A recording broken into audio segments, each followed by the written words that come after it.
கண்மணி வந்தால் தான் காப்பாற்ற முடியும் அப்படின்னு இங்கே சிவகாமியும் முடியாமல் தான் வீம்பு பண்ணிக்கிட்டு கிடக்குறாங்க. அதாவது வீம்பு இல்லை, அது இயற்கை நியதி அப்படின்னு சொல்லலாம்.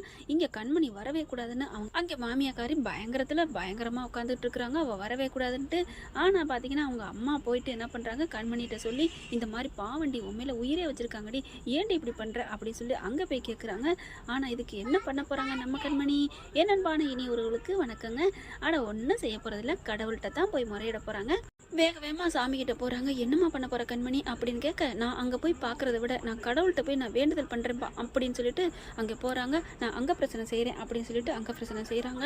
பார்க்குறாங்க, அப்படியே ரொம்ப புல்லரிச்சு போகுது. நம்ம புள்ள பரவாயில்லையே, மாமியாக்கா இதெல்லாம் செய்கிறாளே அப்படின்னு நினச்சிட்டு அடுத்து பார்த்தா அங்கே பிரச்சனை செஞ்சுக்கிட்டு இருக்காங்க. செய்ய செய்ய செய்ய இங்கே பார்த்தா கண்மணி கண்மணி அப்படின்னு சொல்லிட்டு உளறிட்டே இருக்கிறாங்க. இங்கே பார்த்தா அவங்க அம்மா வந்துடுது. அவங்க அம்மா எல்லாத்தையும் எடுத்து முடிச்சிருது. பக்கத்தில் நின்றுக்கிட்டு தங்கச்சிட்டு சொல்லுது, நீ பார்த்துக்க, நான் அங்கே போய் என்ன ஏதுன்னு கேட்டு வரட்டா அப்படின்னு கேட்கல. இல்லைம்மா நீ இரு, நம்ம பொண்ணு பாவம் ஒத்தையில் என்ன பண்ணுவா, நீ இங்கே இருக்கா அப்படின்னு அவங்க சித்தின்னு சொல்லிடுறாங்க. கண்மணி ஒன்றா பண்ணிக்கிட்டு இருக்கு. அங்கே பிரச்சனை செஞ்சு முடிச்சோன்னா அடுத்து என்ன வேண்டுதல்னு பார்த்தா முட்டி போட்டுக்கிட்டு அப்படியே விளக்கு ஏற்றுறதா வேண்டியிருக்குது.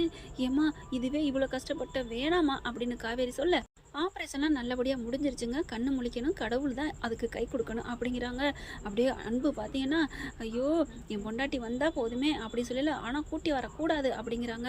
அடுத்து பார்த்தா அவங்க கார்த்தி என்ன பண்ணுறாரு, அவங்க அன்னைக்கு ஃபோன் பண்ணுறாங்க. அவங்க அம்மா கையில் வச்சுருக்காங்க. அந்த ஃபோனை எடுத்து பேசுகிறாங்க. எப்பா என்னப்பா ஆச்சு, என் சிவாமிக்கு என்னாச்சு, என் சிவாமிக்கு என்னாச்சு அப்படின்னு சொல்லி ஒரு பதட்டத்தோட கேட்க, அம்மாவுக்கு இன்னும் அப்படியே தான் இருக்காங்க, ஆப்ரேஷனாக பண்ணியாச்சு, ஆனால் என்ன பண்ணுறதுனே தெரியல அப்படின்னு சொல்ல, இங்கே இவங்க பார்த்தா அடுத்து விளக்கு ஏற்றணும் அப்படின்னு சொல்லிட்டு இருக்காங்க, ரெடி பண்ணிட்டு இருக்காங்க. என் புள்ள அங்கே பிரச்சனை செஞ்சு முடிச்சுட்டாப்பா அப்படின்னு சொல்ல, என்னம்மா சொல்கிறீங்க, என்னத்தை சொல்கிறீங்க, ஆமாம் அப்படின்னு சொல்ல, கண்டிப்பாக அந்த ஆத்தா கை கொடுப்பா, நீ போய் பாரு, சிவகாமி கண்ணு முழிச்சிருப்பா அப்படின்னு சொல்ல, கரெக்டாக வராரு. அன்பு அன்பு உன் பொண்டாட்டி கண்மணி அங்கே பிரச்சனை செஞ்சுருக்கலாம், கண்டிப்பாக கண்ணை முழிப்பான்னு அங்கேருந்து சொல்கிறாங்க, அத்தை தான் சொல்கிறாங்கடா அப்படின்னு சொல்லல, உள்ளுக்குலேருந்து வராங்க டாக்டர் நர்ஸும். சூப்பருங்க, வாழ்த்துக்கள், உங்கள் அம்மா கண்ணு முழிச்சிட்டாங்க, போய் பாருங்க, என்னன்னே தெரியலங்க, கொஞ்ச நேரத்துக்கு முன்னாடி பல்ஸு சரியே இல்லாமல் இருந்துச்சு, இப்போ நல்லா ஆயிட்டாங்க, மெடிக்கல் மிராக்கல் தான் சொல்லணும் அப்படின்னு சொன்னோன்னே, நிஜமாவா அப்படின்னு எல்லாரும் உள்ளுக்க ஓடுறாங்க. அன்பு பார்க்குறாரு, அப்படியே சந்தோஷம். கார்த்தி சொல்கிறாரு, இங்கே பாரு அன்பு, கண்மணினால தான் இன்னைக்கு இப்படி ஆயிருக்காங்க, நம்ம அம்மா இன்னைக்கு நல்லபடியாக இருக்குன்னா கண்மணினால மட்டும்தான் அப்படின்னு சொன்னோன்னா, ஆமாடா கண்மணி தான், என் கண்மணி இப்போ வேண்டுதல் பண்ணதுனால தான் எல்லாம் நடந்திருக்கு அப்படின்னு உள்ளுக்குள்ள ஓடி போயிட்டு அம்மான்னு சொல்லிட்டு கூப்பிடுறாரு பரிதவிப்பா. அதுக்கெல்லாம் இங்கே புரிச்சங்க நினைக்கிறேன், ஒரு வார்த்தை எப்படி இருக்குது அப்படின்னு கேட்கவே இல்லை. எங்கே போனேன், நீ ஏன் தனியாக போகிற, இதை தாங்க கேட்குறேன். உடனே மாமியாக்காரி என்ன பண்ணுது, டேய் சும்மா இருக்க மாட்டேடான்னு பிள்ளை அடக்குது. அவளே பாவம் செத்து பொழைச்சிருக்கா, என்னம்மா சிவகாமி உனக்கு நல்லா இருக்கா அப்படின்னு கேட்க, அப்படியே முழிச்சிட்டு திருன்னு அப்படியே சுற்றி பார்க்குறாங்க. என்னம்மா பார்க்குற, கண்மணி வரலையா அப்படின்னு சொல்லி, அவையும் இங்கே வரப்போறா அப்படின்னு சொல்லிட்டு, அவளுக்குலாம் இந்த வீட்டை விட்டு போகணும்னு, தனியாக இருக்கணும், சுதந்திரமாக தெரியணும் அப்படின்னு ஊர் சுற்றணும்னு போயிட்டா, அவளை பற்றி நீ நினைக்காத சிவகாமி அப்படின்னு சொல்ல, பாட்டி அப்படின்னு கத்துறாரு. அன்பு வந்து, யாரை பார்த்து ஊர் சுத்தன்னு சொல்கிறீங்க, அவள் என்ன பண்ணிக்கிட்டு இருக்கா தெரியுமா அப்படிங்கல, நீங்கள் சும்மா இருக்கிறியா என்ன அப்படின்னு சொல்லி அதட்டுறாங்க. சும்மா இருங்க பாட்டி அப்படின்ட்டு, அம்மா உங்களுக்காக அவள் கோயிலில் அங்கே பிரச்சனை செஞ்சுட்டு இருக்காமா, நிறைய வேண்டுதல் இருக்காமா அப்படிங்கல. கார்த்தி உள்ளார ஓடி வராரு. அன்பு இன்னும் முட்டி போட்டுட்டு அந்த கோயிலை சுற்றி விளக்கு ஏற்ற போகிறாங்களாம், உப்புல நடக்க போதும் அண்ணி, ஐயோ பாவம் இல்லையா, ஏன் இதெல்லாம் பண்ணுறா, அம்மா குணமாக இருந்தா அப்படின்னு சொல்லி, பார்த்தீங்களாம்மா கண்மணி எவ்வளோ வேலை பண்ணுறான்ட்டு அப்படின்னு சொல்லிட்டு, நீங்கள் நல்லா ஆச்சுல, உங்களுக்கு ஒன்றும் பிரச்சனை இல்லையே அப்படின்னு சொல்ல, எனக்கு நல்லா ஆச்சு அன்பு, போய் அவளை பாரு, என் மருமகளை பாரு அப்படிங்கிறாங்க சிவகாமி. அடுத்து எல்லாரும் கும்பலாக இருக்காதிங்க, எல்லாரும் வெளில போங்க அப்படிங்கிறாங்க. சிவகாமி என்ன பண்ணுறாங்க, என் பிள்ளைகிட்ட கொஞ்சம் பேசணும் அப்படிங்கிறாங்க. அன்பு மட்டும் நிற்கிறாங்க. எல்லாரும் போயிடுறாங்களா, என்னம்மா விஷயம் அப்படின்னு கேட்க, வெண்ணிலா எங்கன்னு பாரு அப்படிங்கிறாங்க. வெண்ணிலா பார்க்குறாங்களா, ஆனால் அந்த பிள்ளை என்ன பண்ணுது, அப்போ கோயிலில் அங்கே பிரச்சனை செய்கிறாளா, விளக்கு ஏற்ற போகிறாளா, அந்த விளக்கில் நான் கண்டதை கலந்து அவளை ஒன்றில் உலகத்தை விட்டு அனுப்புகிறேன் பாருன்ட்டு அங்கேருந்து கிளம்புதுங்க. பார்த்தா அம்மா காணுமா, சீக்கிரம் போய் என் மருமகளை காப்பாத்துறா, என்னம்மா சொல்கிற, ஆமாடா நான் இப்போ இந்த நிலைமைக்கு இருக்கிற காரணம் யார் தெரியுமா, யாருமா அப்படின்னு கேட்க, அவதான்டா அந்த வெண்ணிலா தான்டா, என்னம்மா சொல்கிற, அவதான்டா உன் பொண்டாட்டி அடிக்கிறதுக்கு பார்த்தாடா, ஆளை வச்சு தூக்க பார்த்தாடா, ஆனால் தெரியாமல் நான் வந்து குறுக்க பாஞ்சிட்டேன்டா, ஐயோ என் மருமக நல்ல வேலை அவளுக்கு ஒன்றும் இல்லையே அப்படின்னு கேட்க, அம்மா அவதாம்மா உங்களை இப்போ உயிர் பொழைக்க வச்சது, நீ போடா என் மருமகளை காப்பாற்று அப்படின்னு சொல்ல, அம்மா பத்திரமா இருங்கம்மா, நான் என் கண்மணியோட வர்றேன் அப்படின்னு கிளம்புறாங்க. நீ போ அம்மா, நான் என்னை ஒன்றும் பண்ண முடியாது, அந்த ஆத்தா துணை இருக்கா அப்படிங்கிறாங்க. அன்பு பார்த்தா வேகமாக போகிறாருங்க. இங்கே வெண்ணிலா அதுக்குள்ள விளக்கேற்றுறதுக்கு ஆளை செட் பண்ணிடுறா. இவங்க என்ன பண்ணுறாங்க, விளக்கெல்லாம் ரெடி பண்ணி கொண்டாந்து கொடுக்குறாங்க. அப்படி கையில் ஏந்திக்கிறாங்க.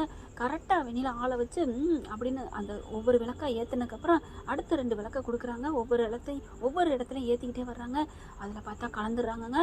அதை கலந்து அதாவது பற்ற வைக்கல குபீர்னு பிடிச்சி மண்டையை போடணுமா. எவ்வளோ ஒரு கேவலமான எண்ணம். எல்லாம் பண்ணிக்கிட்டு வரையில அன்பு வேகமாக ஓடி வராரு. அந்த கரெக்டாக அவங்க கலந்தாங்க பார்த்தீங்களா, அதை விளக்க கையில் வாங்க அப்படி பற்ற வைக்க போகிறாங்க. கண்மணி அப்படின்னு சொல்லிட்டு வேகமாக வைக்காத அப்படின்னு சொல்கிறாருங்க. இந்த பிள்ளை கொஞ்சமாவது கேட்கணும்ல. அப்படி கண்டுக்காமன்னு இல்லை, மாமியாவுக்கு நிறைவேற்றணும் நேர்த்தி கடனை அப்படின்னு பற்ற வைக்கிது. குபீர்னு அப்படியே பிடிச்சிருது. அதுக்குள்ளே வந்து பார்த்தீங்கன்னா நம்ம தலைவர் குறுக்க பாஞ்சு விழுந்து கண்மணி அப்படியே தள்ளி விட்டுறாரு. ஆனால் தள்ளி விட்டுட்டு இவர் அதில் விழுந்துறாருங்க. அப்படியே நெத்தி இதெல்லாம் அப்படியே அடிபட்டுருது. அன்பு அன்பு அப்படின்னு துடிக்கிறாங்க. பார்த்தா அப்படி இதாயிருது. அன்பு ஏன் அன்பு மாப்பிள்ள என்னாச்சு மாப்பிள்ள அப்படின்னு சொல்லல. வெண்ணிலா பார்த்தா அச்சா இவனுக்கு இப்படி ஆயிடுச்சு அப்படின்னு அப்படி தள்ளியே நினைக்கிறது. வர முடியாதுல்ல, ஏன்னா ஆஸ்பத்திரியில் அத்தை இருக்குது, இங்கே உனக்கு என்ன வேலை அப்படின்னு கேட்பான்ட்டு தள்ளியே நின்றுக்கிட்டு சா இதுவும் அட்டம்ப்ட் ஃபெயிலாக போச்சே அப்படின்னு சொல்ல அப்படி பார்க்குறாங்க. அன்பு உங்களுக்கு ஒன்றும் ஆகாது அன்பு அப்படின்னு சொல்ல, கண்மணி உனக்கு ஒன்றும் ஆகலையே. ஐயோ அன்பு எனக்கு ஒன்றும் இல்லை, யார் இப்படி பண்ணா, யார் என்ன பண்ணாங்கிறது நான் சொல்கிறேன், ஆனால் உன் உயிருக்கு ஆபத்து கண்மணி அப்படிங்கிறாங்க. யார் இதெல்லாம் பண்ணுறது அப்படிங்கிற வேற யார், அந்த வெண்ணிலா தான் அப்படின்னு சொல்ல, என்ன அன்பு சொல்கிறேன், எனக்கு ஒரு மயக்கமாக இருக்குது, என்னை ஆஸ்பத்திரி கூட்டிகிட்டு போ, அம்மா இருக்கிற ஆஸ்பத்திரியே கூட்டிகிட்டு போ கண்மணி அப்படிங்கிறாங்க. சரி அன்பு அப்படின்னு சொல்லிட்டு அம்மா சீக்கிரம் வண்டியை பிடிமா அப்படின்னு சொல்லிட்டு கார் எடுத்துகிட்டு கிளம்புறாங்க. வண்டியை பிடிக்கிறாங்க. அப்படியே அன்பு மடியில் படுக்க வச்சுக்கிறாங்க. யார் அன்பு இதெல்லாம் பண்ணது, யாரா நீ யாருக்கா நான் நினைக்கிறேன்னு சொல்லி என் வீட்டை விட்டு போனியோ அந்த பிசாசு தான் இந்த மாதிரி பண்ணிக்கிட்டு இருக்கா தெரியுமா, என்ன அன்பு சொல்கிறீங்க அப்படின்னு கேட்க, ஆமாம் கண்மணி, அதை விட அம்மா இப்படி கிடக்கிறதுக்கு காரணம் அவள் தான். என்ன சொல்கிறீங்க அன்பு, உன்னை போட்டதில் தான் ஆள் அனுப்பியிருக்கா, அது தெய்வாத்தனமாக அம்மா பார்த்துட்டு பின்னாடியே வந்திருக்காங்க. அந்த சமயம் நீ கொஞ்சம் உஷாராக வண்டி ஓட்டிட்ட, அது தவறி போய் அம்மா மேலே விழுந்துருச்சு. உன்னை காப்பாற்றுறதுக்கு தான் அம்மா வந்தாங்களாம், அவள் பேசுனதை அம்மா கேட்டாங்களாம், உன்னை போட்டதில் முடிவு பண்ணிட்டாம்மா அப்படின்னு சொல்ல, ஓ இந்த அளவுக்கு திட்டம் திட்டாளா, நான் இனி அவளை சும்மா விட மாட்டேன் அன்பு, நான் உங்களை காப்பாற்றிட்டு கண்டிப்பாக நான் அந்த வீட்டுக்கு வருவேன் அப்படிங்கிற அன்பு அப்படியே சந்தோஷத்தோட கண்ணை மூடுறாரு. மயக்கத்தோட ஆஸ்பத்திரிக்கு கொண்டு போகிறாங்க. என்னாச்சுன்னு பார்த்தா எல்லாரும் என்னடி பண்ண என் பிள்ளை என்னடி பண்ணானு அப்படியே பார்த்தீங்கன்னா கிளட்டு என்ன சொல்கிறது தெரியலங்க. பார்த்தா அவ்வளோ கத்துறாங்க. ஐயோ என்னை யாரோ இந்த மாதிரி பண்ண பார்த்தாங்க, அவர் வந்து என்னை காப்பாற்றிட்டாரு அப்படிங்கிறாங்க.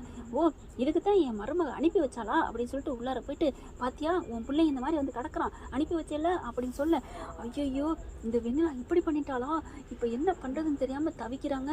என் புள்ள எங்க அப்படின்ட்டு கண்மணி தான் வந்து கூட்டிகிட்டு போயிருக்கா அடுத்த ரூமில் அப்படின்னு சொல்லிட்டு சொல்கிறாங்களா. கார்த்தி வந்து பெரியம்மா நீங்கள் எதுவும் கவலைப்படாதீங்க, அதெல்லாம் கண்மணி வந்துட்டாளா, எனக்கு அது போதும் இனிமேல் அவள் பார்த்துப்பா அப்படின்னு சொல்லிட்டு இருக்காங்க. இருந்தாலும் நான் என் கண்மணி என் பிள்ளைய பார்க்கணும் அப்படின்னு சொல்ல, அதெல்லாம் கண்டிப்பாக பார்க்கலாம். இப்போ வந்து ட்ரீட்மெண்ட் போயிட்டுருக்கு, முகமெல்லாம் நல்லா நெருப்பட்டுருக்கு, நெத்தியெல்லாம் நல்லா இதாக காயமாக இருக்குது, கட்டு போட்டிருக்காங்க, என்ன ட்ரீட்மெண்ட் பண்ணிக்கிட்டு இருக்காங்க அப்படின்னு சொல்ல, அப்படியே கண்மணிக்கு பார்த்தா கையும் ஓடலை காலும் ஓடலை. சிவகாமி அதை விட தவிக்கிறாங்க துடிக்கிறாங்க. பார்த்தா அன்போட பாட்டி மட்டும், ஏய் உன்னால தாண்டி என் பேர் இப்படி கிடக்குறேன் வெளியே போடி அப்படின்னு சொல்லல, எங்க உங்கள் பேத்தியை காணோம் அப்படின்னு சொல்ல வெண்ணிலா வருதுங்க. அடி பாதகத்தி நீ இப்படியா வந்து நிற்கிற, இருடி நான் வீட்டுக்கு வந்து உனக்கு வைக்கிறேன்டி கச்சேரி அப்படின்னு சபதம் எடுக்குதுங்க நம்ம கண்மணி. என்ன ஃப்ரெண்ட் 2 பேரும் சீக்கிரம் நல்லா குணமாகி வீட்டுக்கு வந்து வெண்ணிலாவுக்கு ஒரு வேட்டு வச்சா சூப்பராக இருக்கும் பார்க்கவே அப்படின்னு நீங்கள் நினச்சிங்கன்னா நம்ம சேனலுக்கு ஒரு லைக்கை போட்டு சப்ஸ்கிரைப் பண்ணிவிட்டு ஒரு ஹைக் பண்ணிடுங்க ஃப்ரெண்ட்ஸ். Thank you friends.